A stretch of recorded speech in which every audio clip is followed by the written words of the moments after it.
Litiasis renoureteral. Bueno, este tema es relativamente sencillo, pero vamos a hacer hincapié en las posibles preguntas de examen de la residencia.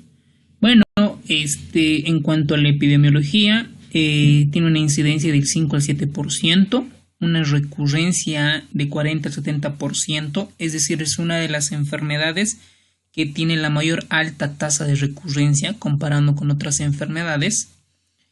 Y para que exista una litiasis urinaria, tanto en el riñón, en el sistema pielocalicial, en todo su sistema colector, tiene que haber factores. Estos factores los vamos a dividir en factores intrínsecos y factores extrínsecos. Los factores intrínsecos es muy importante que el antecedente del papá o del abuelo que haya tenido litiasis renal es un factor de riesgo muy importante para que el paciente o la persona pueda tener. Lo mismo que la edad y sexo. Por ejemplo, en los varones es más frecuente la litiasis por oxalato de calcio a comparación de las mujeres por otros tipos de cálculos que están asociados sobre todo a la estrubita por las infecciones urinarias recurrentes que es más frecuente en las mujeres. Luego tenemos los factores extrínsecos, tanto como la dieta, la ocupación, la geografía también predispone. Vamos a desarrollarlo cada uno de estos. Por ejemplo, en esta bibliografía, que es una de los más importantes con alto factor de impacto, aquí lo clasifica en principales factores de riesgo para los cálculos de calcio. Por ejemplo, tenemos factores urinarios, es decir, que los pacientes que tienen menos diuresis, que se hidratan menos, tienen mayor predisposición de formar cálculos.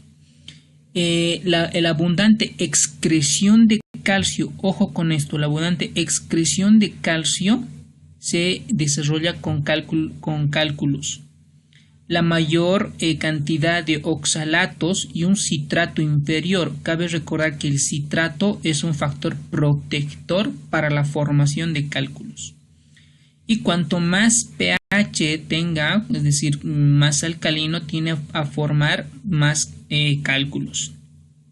Al igual que lo anatómico, por ejemplo, un riñón de esponja medular, un riñón de herradura, algún tipo de malformación predispone la formación de cálculos. En cuanto a la dieta, habíamos mencionado la menor ingesta de líquidos, la menor cantidad de calcio en la dieta. Ojo con esto. El riñón, cuando una persona consume menos calcio, lo que trata de hacer el riñón es tratar de absorber todo el calcio posible. Por lo tanto, se va a concentrar mayormente en el riñón, que esto predispone a la formación de calcio. La mayor cantidad de oxalato, bajar el potasio, mayor sodio, mayor sacarosa, fructosa, los fitatos inferior y la mayor consumo de vitamina C predispone a la formación de calcio.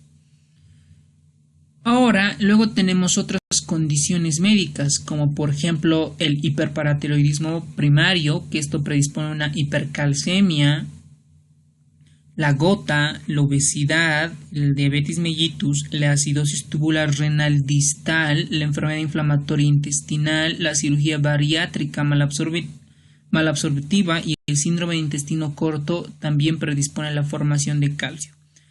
Acá quiero hacer hincapié sobre todo a cuando los enterocitos, el sistema digestivo, tiene menos territorio para poder absorber proteínas, aminoácidos, oligosacáridos, monosacáridos y lípidos. Cuando disminuye el territorio, tiene la predisposición de formar más cálculos.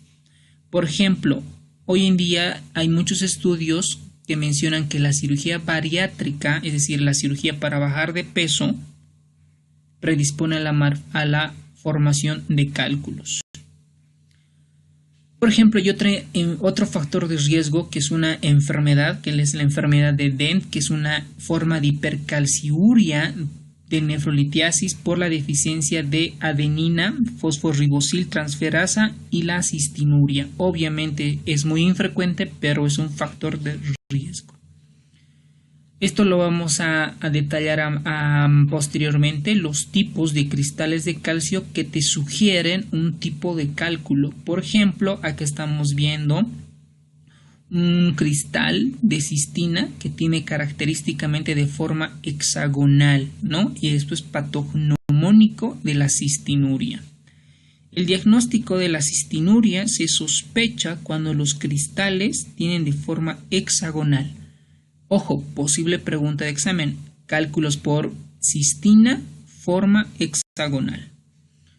Ahora vamos siguiendo con los factores de riesgo. Como habíamos mencionado, la cirugía gástrica, la cirugía bariátrica, el síndrome intestino corto predispone a la formación de oxalato y tienen mayor saturación de sales de oxalato cálcico que forman cálculos típicos.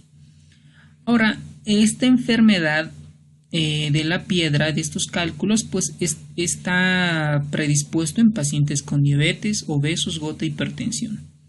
La baja cantidad de líquidos también predispone y una orina persistentemente ácida, ojo con esto, menos de pH igual o menor a 5.5, promueve la formación de cálculo por ácido úrico.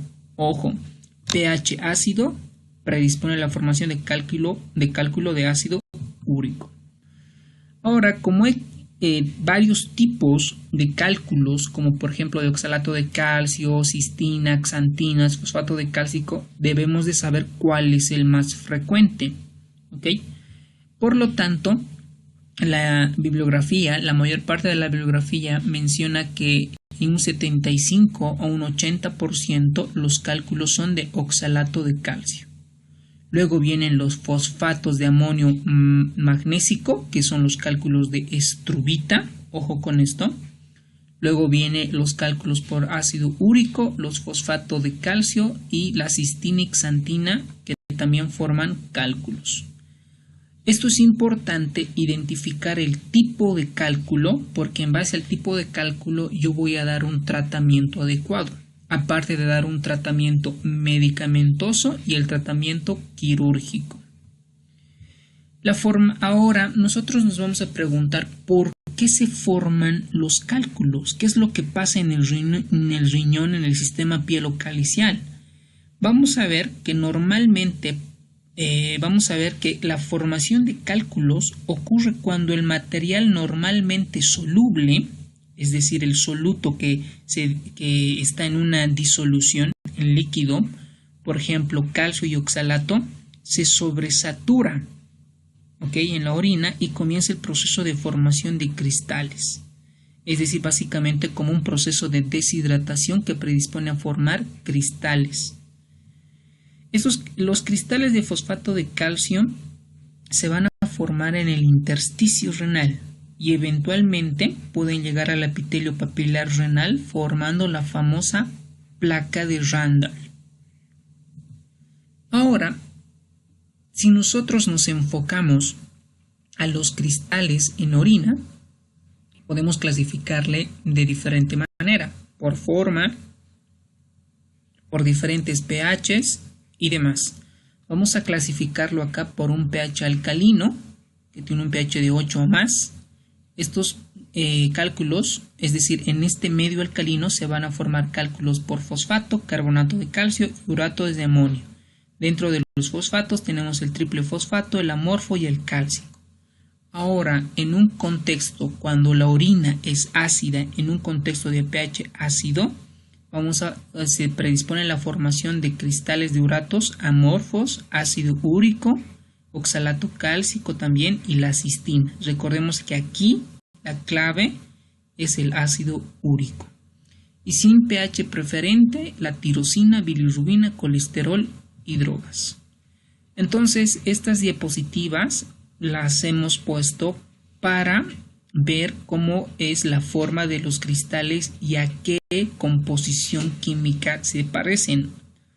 Por ejemplo, tenemos los cristales con un pH alcalino, los fosfatos, el fosfato amorfo, son cristales incoloros en forma de arenillas, tiene poca significancia clínica, no desaparece al añadir el hidróxido potásico al sedimento. ¿Ok? Luego tenemos los fosfatos triples, que son incoloros, Tienen la forma de prisma, de base triangular, que están asociados a éstasis renal. En algunos casos, infección por Proteus. El fosfato cálcico son incoloros, tiene la forma de agujas gruesas, como vemos en la imagen. Se observa en condiciones similares a fosfato triple. Los carbonatos de calcio son levemente cafés, son esféricos, de forma de mancuernas, asociados a otras cristalurias. El urato de amonio, color café, son esféricos en sus proyecciones, al igual que el carbonato de calcio, están asociados a cristalurias alcalinas. Ahora vamos con un pH ácido. Recordemos que el ácido úrico y los uratos amorfos están dentro de este grupo. Bueno, acá en los uratos amorfos son levemente amarillos, tiene un pellet enrosado, se eliminan al usar el hidróxido potásico sobre el sedimento. Y en cuestión al ácido úrico, son levemente amarillos, tiene la forma hexagonal o en rosetas, esto es importante. Aparecen en hiperuricemias. Ojo, cualquier forma de estos cristales de calcio pueden ser preguntas de examen, ojo con esto. Luego tenemos los oxalatos de calcio dihidratado, aparecen por refrigeración y sedimentación de la muestra. El oxalato de calcio monohidratado, estos aparecen en orinas con muy poca solubilidad, esto nos habla que hay exceso de oxalatos. Y otros cristales como de cistina, habíamos mencionado que es hexagonal, que es patognomónica en cálculos por cistina, indican cistinuria, una enfermedad de transporte de aminoácidos de carga positiva a nivel tubular. Los cristales de tirosina tienen forma de color café, tienen la forma de aguja fina, se observan en casos de hipertirosinemia. Bueno, tenemos otros tipos de cálculos, la bilirrubina, el colesterol. Lo importante en esto es que tienen, como son parecidas a placas rectangulares. Y los cálculos de Struvita. Estos cálculos de Struvita vamos a hacer hincapié en esto porque han sido muy preguntados en los exámenes de residencia. Estos cálculos de Struvita están compuestos por fosfato amónico magnésico y el carbonato cálcico apatita. ¿Qué es lo importante? Normalmente estos tipos de cálculos se forman en un pH alcalino. Ojo con esto. Y ustedes se preguntarán por qué en el riñón puede tener un pH alcalino. Básicamente porque aumenta el amoníaco. Y ustedes dirán, ¿por qué aumenta el amoníaco? Porque estos pacientes suelen tener una enzima denominada la ureasa, y esta enzima, la ureasa, es producida por la Klebsiella y el Proteus. Ojo, posible pregunta de examen. ¿Y quiénes tienen Proteus y Klebsiella? En una infección urinaria. ¿Quién tiene más infección urinaria, la mujer o el varón? La mujer, ¿ok? Lo que hace esta enzima es que lo que pasa es que ahí está nadando el amoníaco y la urea es convertida en amoníaco por esta enzima ureasa. Se libera el amoníaco más el dióxido de carbono y este amoníaco por esta reacción se combina con agua para formar el amoníaco. Es decir, este amoníaco se combina con agua para formar el amonio. Y por tanto el amonio da un pH alcalino para formar los cálculos de Struvita. Entonces aquí estamos viendo una imagen de los cristales de Struvita en orina humana, que son formados básicamente por fosfato de amonio, que viene del amoníaco, y del amoníaco viene de la urea por la ureasa. Y esto es una muestra de orina que se le hace una prueba, un pH. Tenemos una tira reactiva que mide el pH y tiene un pH de 9. Según lo detectado por el sistema automatizado de la orina. Y aquí se pueden observar amorfos de fosfatos, cristales amorfos y varias células epiteliales escamosas y no escamosas y algunos leucocitos. Y pues el tratamiento para estos cálculos por Struvita requiere una eliminación completa por lo general con una técnica endoscópica como una nefrolitotomía percutánea.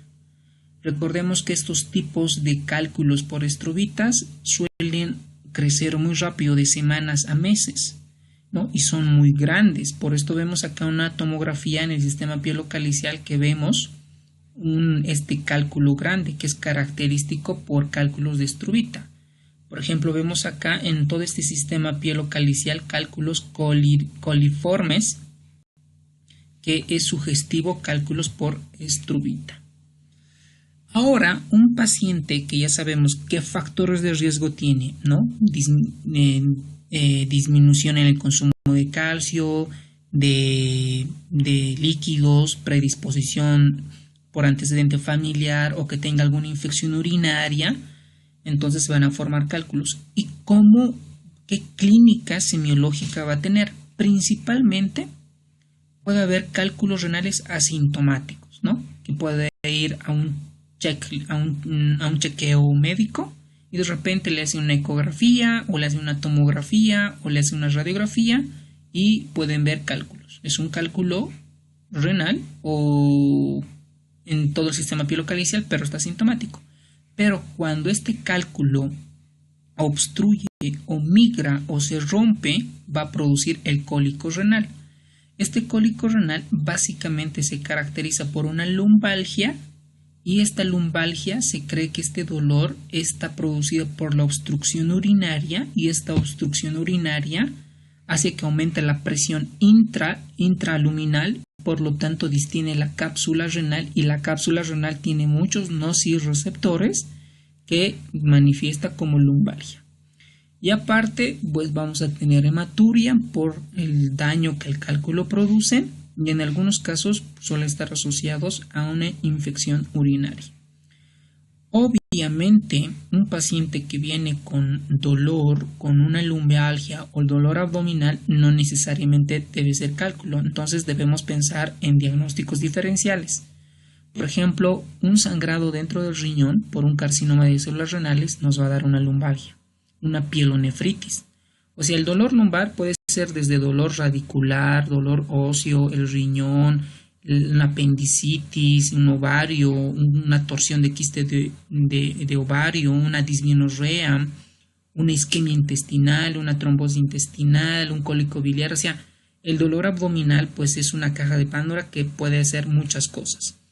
Por lo tanto, entre estos casos, una lumbalgia, pues vamos a solicitar una radiografía o una ecografía, aunque lo ideal es hacer una tomografía. Entonces, una vez que ya hemos sospechado que el paciente tenga un cólico renoureteral, debemos hacer hincapié en el dolor. ¿Cómo fue el dolor? ¿No? El memotécnico Alicia, eso deben recordar para el dolor abdominal. Y si este dolor de la lumbalgia es ipsilateral y va hacia la región del aparato reproductor masculino, hacia los testículos, y es ipsilateral, probablemente nos estén diciendo que el cálculo esté migrando.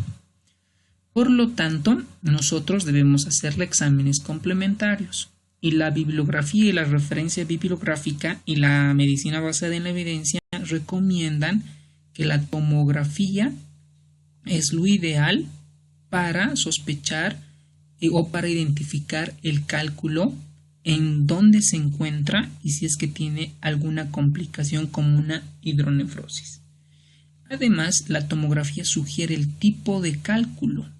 Por ejemplo, los cálculos de ácido úrico, cistina y estrubita generalmente se pueden distinguir de los cálculos de oxalato cálcico, y esto lo puede hacer una tomografía.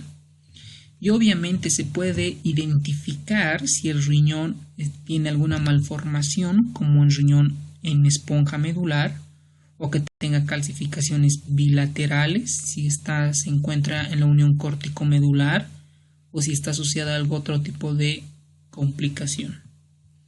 Por ejemplo, acá vemos nosotros una calcificación medular en el riñón, por ejemplo en la unión córtico-medular, que nos hace pensar que pudiera ser un riñón en esponja. Entonces, como ustedes ven, la tomografía tiene mayor sensibilidad y especificidad y tiene la capacidad de poder detectar complicaciones. Pero, obviamente, si no tenemos una tomografía, lo ideal es hacer una ecografía. ¿Para qué? Para identificar si no hay hidronefrosis, porque la hidronefrosis nos dice que ya está sufriendo el riñón, que hay complicaciones. Acá tenemos también un urograma excretor. Y esta es una tabla para identificar cuáles son las ventajas y desventajas de los estudios en una litiasis renoureteral. Vamos a comenzar por la tomografía de abdomen sin contraste.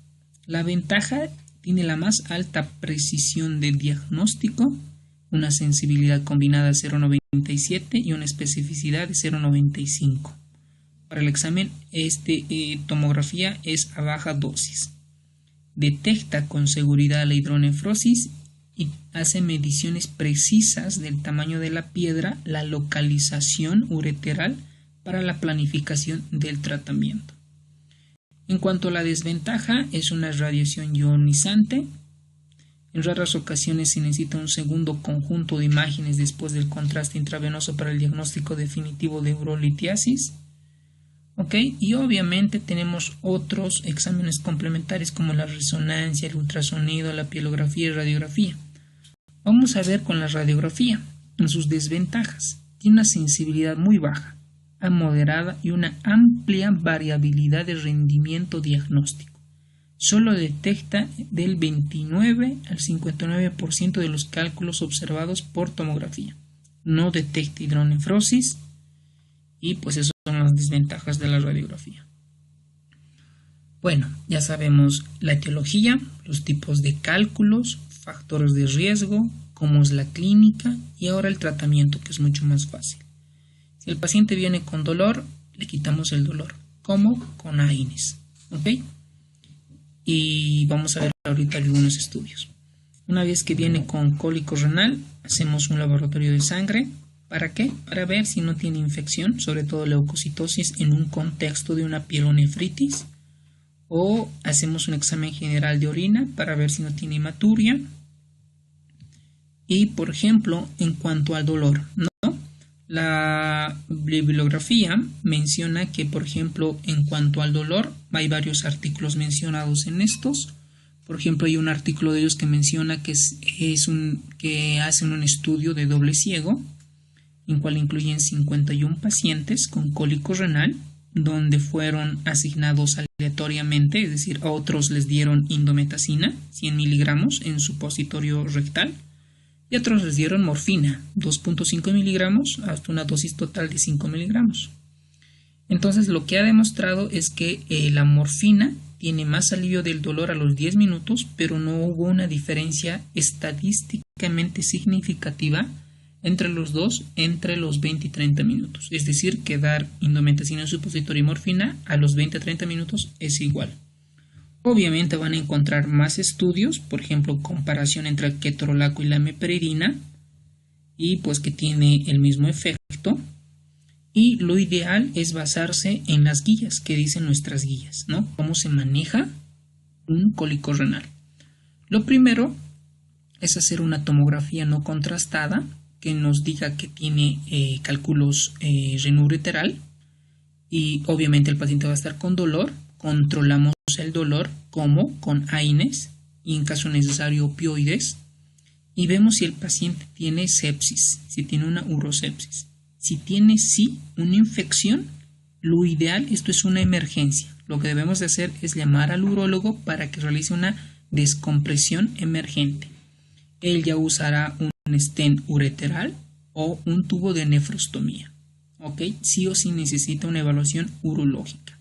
Ya él tendría que hacer una litrotipsia extracorpórea con ondas de choque o una ureteroscopía. Bueno, si el paciente no tiene una urosepsis, está normal, no tiene datos de respuesta inflamatoria sistémica como taquicardia, fiebre, leucocitosis, todos los datos del CIRS, entonces evaluamos qué tamaño es el cálculo. Para eso nos va a ayudar la tomografía. Si tiene más de 10 milímetros el tamaño del cálculo, pues necesita una evaluación urológica. ¿Por qué? Porque se han demostrado los estudios que estos tamaños de cálculos no se pueden eliminar fácilmente. Necesitan una intervención quirúrgica por el urólogo.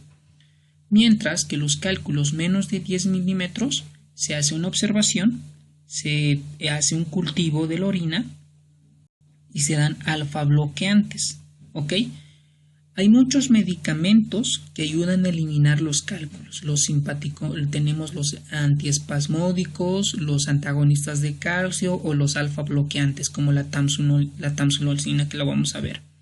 Entonces, esta guía prefiere con un buen nivel de evidencia los alfa bloqueantes.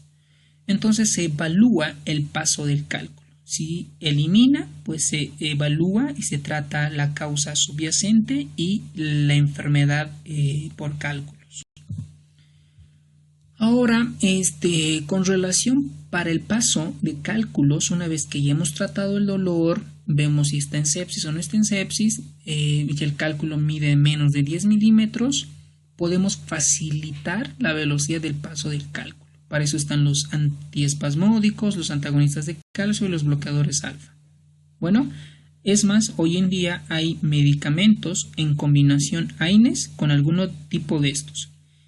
Entonces, lo que dice la medicina basada en la evidencia y algunas guías, sobre todo americanas, es que en base a estos datos sugieren que el paso de cálculos más rápido es con un bloqueador alfa. ¿Ok? A comparación de los antagonistas de los canales de calcio. Ellos sugieren usar tamsulosina 0.4 miligramos una vez al día durante 4 semanas para facilitar el paso de cálculos espontáneos en cálculos que miden menos o igual a 10 milímetros de diámetro. Bueno, ¿qué pasa si un paciente no puede eliminar el cálculo?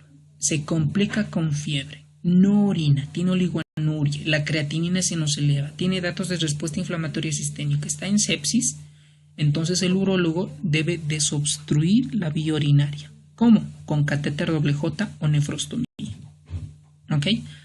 Ahora, dentro del tratamiento quirúrgico, lo ideal, ¿no? Pues hay varios tipos, ¿ok?